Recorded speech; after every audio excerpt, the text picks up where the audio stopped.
In the modern NFL, we're told the system works, that opportunity is equal, that if you do everything right, the league will meet you halfway. But then there's Eric Bieniemy, and his career quietly blows that promise apart. Here's a man who did everything the league claims it rewards: a college legend, a Super Bowl winning coordinator, a developer of MVPs and rushing champions, a coach trusted by one of the greatest offensive minds in football history, and yet, year after year, when head coaching jobs open, his name becomes a talking point, not a hire. This isn't just one coach being overlooked. This is about how the NFL learned to look like it's fixing a problem without actually fixing it. Interviews get granted, statements get released, rules get updated, and then the door quietly closes again. Today's story isn't rage bait, it's a receipt check. Because when you follow Bieniemy's path closely, you start to see a pattern. The standard keeps changing, the goalposts keep moving, and the Rooney Rule starts to look less like a solution and more like cover. This is Old School Sundays, where we don't just tell football stories, we question the ones you were told to accept. If you care about the truth behind NFL history, make sure you like, comment, and subscribe. Before the NFL ever trusted him with the headset, Eric Bieniemy was already proof that excellence wasn't theoretical, it was documented. At the University of Colorado, he wasn't just good, he was historic. All-time leader in rushing yards, all-time leader in rushing touchdowns, a centerpiece of a national championship team, third in Heisman voting. There was nothing vague about his dominance. It was written in box scores, record books, and banners. Then came the NFL. And even there, the pattern began early. Bieniemy wasn't handed a star role, but he carved out a career anyway. Special teams, utility work, doing the jobs that didn't come with glamour but kept you employed. When his playing days ended, he did what the league claims it loved most. He learned, he paid dues, he coached from the ground up. High school, college position coach, recruiter, NFL running back coach. Everywhere he went, production followed. Maurice Jones-Drew became one of the most complete backs of his era. Adrian Peterson turned into a rushing machine in Minnesota. Jamal Charles reached his peak efficiency. Kareem Hunt led the league in rushing as a rookie. And then Kansas City happened. When Bieniemy was promoted to offensive coordinator, the results weren't solid. They were nuclear. The Chiefs led the NFL in yards and points. The offense rewrote expectations. Records fell, MVPs were born, championships followed. Super Bowl rings became part of his resume. Twice. This is the part where the story is supposed to end. This is where the system rewards you, where the interview turns into an offer, where the league points and says, that's what it looks like when the pipeline works. But instead, something strange happened. The resume kept growing and the opportunities didn't. And once the contradiction sets in, you're forced to ask a dangerous question. If this resume doesn't qualify someone to lead, then what exactly is the NFL waiting for? What the public rarely sees is how the NFL's hiring process actually works behind closed doors. And this is where Eric Bieniemy becomes less a candidate and more a case study. The Rooney Rule was created to guarantee access, not outcomes. Teams are required to interview minority candidates, document the process, and move forward. On paper, it looks like accountability. In practice, it often functions like a box checking exercise, one that protects teams from criticism without forcing meaningful change. Bieniemy has been interviewed repeatedly. His name appears every hiring cycle. He checks the compliance box, press releases follow, and then, quietly, teams move in a different direction. Over a multi year span, the league cycled through roughly 20 head coaching vacancies and hired just a handful of minority candidates. At one point, the NFL had only 3 black head coaches in a league where over 70% of the players are black. That gap is the story. Commissioner Roger Goodell has publicly acknowledged that the Rooney Rule needs reform. Draft pick incentives were introduced, panels, symposiums, and mentorship pipelines were expanded. Yet the most powerful decision, ownership choosing who leads their franchise, remains untouched by enforcement. No penalties for outcomes, no accountability for patterns, just procedures. And that's the loophole. Because when hiring is framed as fit, chemistry, or vision, it becomes immune to measurement. Bias doesn't need to be spoken to operate. It simply lives in subjectivity. And subjectivity dominates NFL hiring. Owners don't answer to fans, they don't answer to players, they don't even answer to the league office when it comes to final decisions. So, what happens is predictable. The same candidates circulate, the same language gets reused, and the same faces remain in charge. Meanwhile, coaches like Bieniemy become familiar, not as leaders, but as interview regulars. And once a candidate is seen too often without being chosen, a quiet stigma forms. Why hasn't he been hired yet?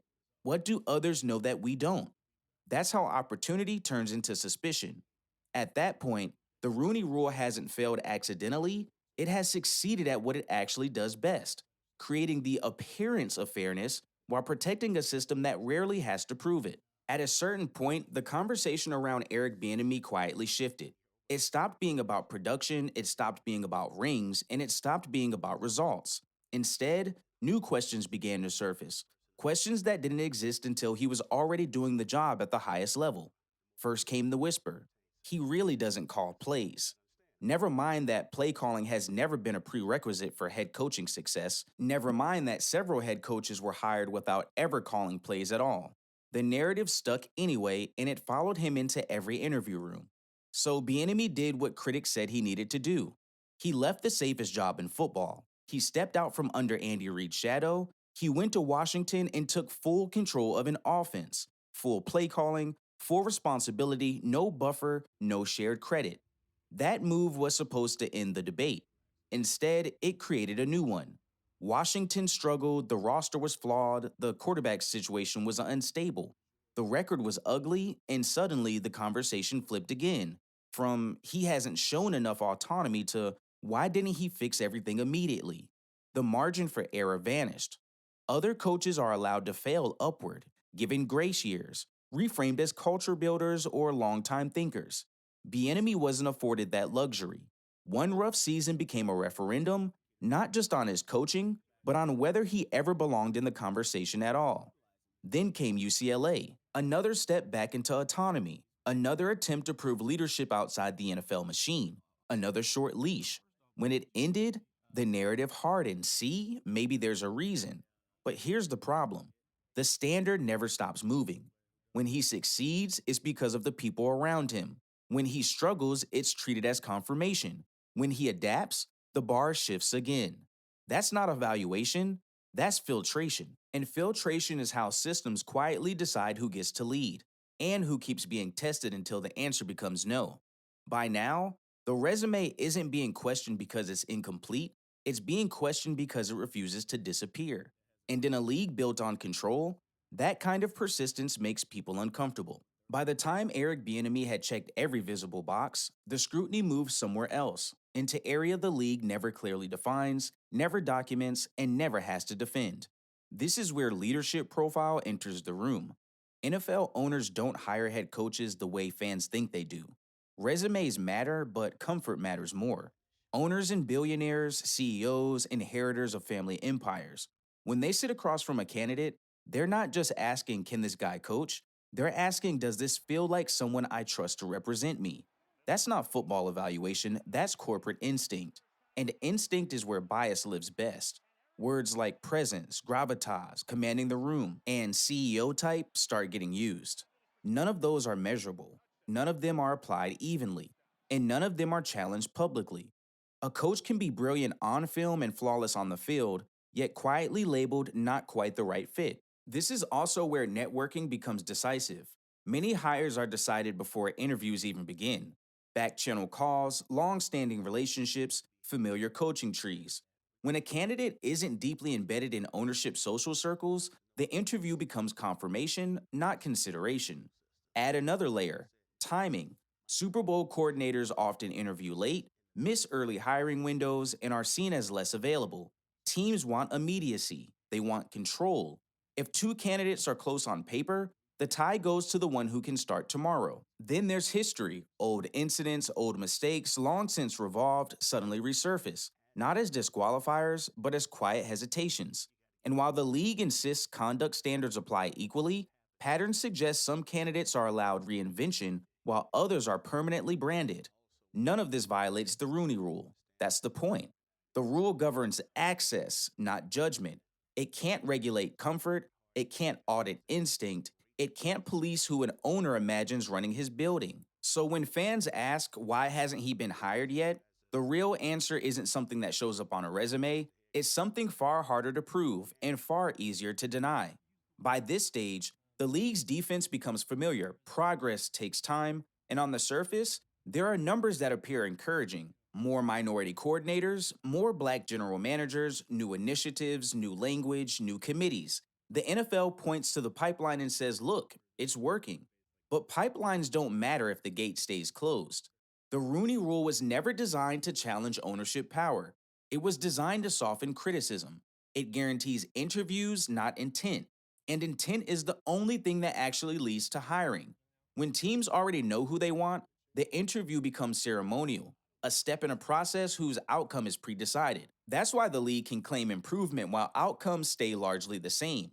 When only a small fraction of head coaching jobs go to black candidates year after year, despite an overwhelmingly black player base and a deep bench of qualified assistants, the problem isn't supply, it's selection.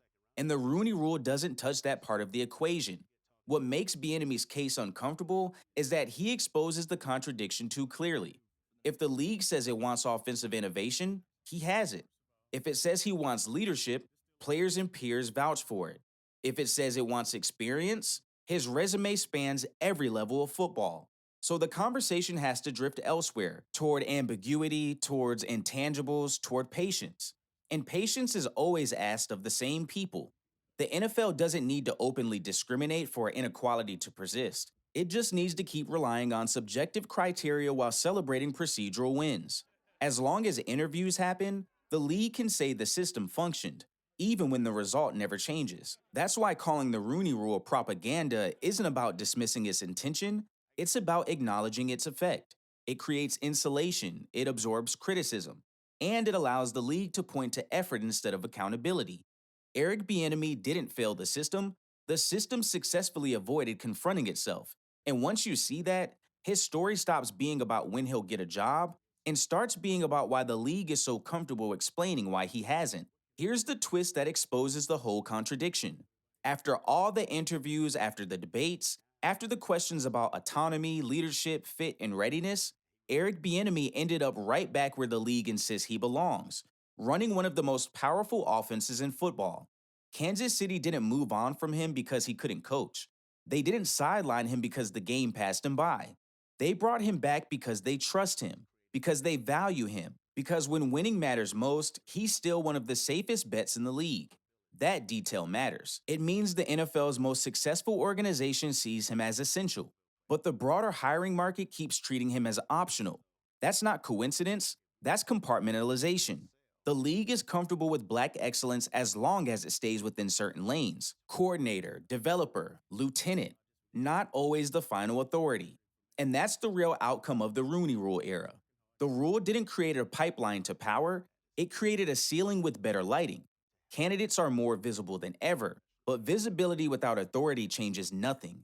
You can interview endlessly and still never be chosen. You can be trusted with Super Bowl game plans and still not be trusted with the franchise. What makes Bieniemy's story linger isn't whether he'll eventually get a head coaching job, he probably will. What lingers is how many years it took, how many standards shifted, and how many explanations were needed to justify the delay. Because if the process were truly neutral, his resume would have ended the discussion long ago. Instead, it became a debate. And debates are convenient, they stretch time, they diffuse responsibility, they allow systems to say we're thinking about it while doing exactly what they've always done. Eric Bieniemy didn't ask to be the symbol of this problem, but his career forces the league into an uncomfortable mirror, one that shows how progress can be celebrated loudly while power remains quietly unchanged. And until that changes, his story won't be an exception, it'll be the template. If you made it this far, thank you for taking the time to really listen. Stories like this matter because they show how the game actually works, not just how it's advertised. If this breakdown made you think, hit the like button, drop your thoughts in the comments, and let me know where you stand on the Rooney Rule and NFL hiring. And if you want more stories that challenge the official narrative and dig into the truth behind football history, subscribe to Old School Sundays because we've got a lot more coming.